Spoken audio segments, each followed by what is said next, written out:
to delete na nga ito. From Bicol to Nasugbu, Batangas ang biyahe namin. Para sa akin, from Bicol, mas mainam na laging maaga umalis dahil sa mas nawiwili kang panoorin ang mga dadaanan.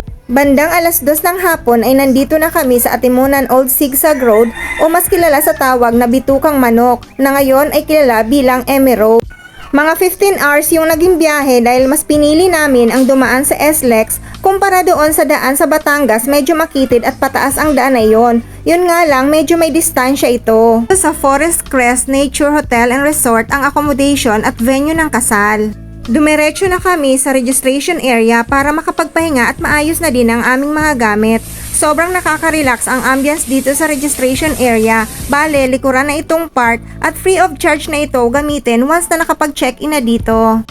Ang aming room ay dito sa dulong part. Pinili namin yung good for 6 dahil mas gusto namin talaga yung magkakasama kami sa iisang kwarto. 3 hours lang yung naging tulog namin ay dumiretso na kami sa simbahan dito sa Calle Ruega Chapel, Calle Ruega Road, Nasugbu, Batangas.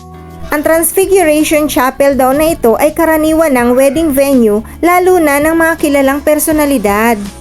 In fairness naman talaga kasi ay breathtaking ang view ng lugar. Simula sa mga kabundukan, highest level na pagkaka-landscape ng mga halaman, lalong-lalo na ng mga pine trees na mga nakapalibot dito.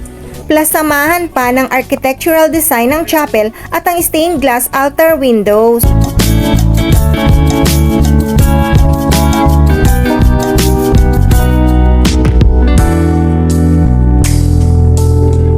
Sa mismong Forest Crest Hotel ang reception, grabe as in ang syala ng lahat ng detalye sa kasal na ito. Sobrang well-planned lahat ng detalye, walang masabi ang lahat simula sa accommodation, flow ng program, especially the food.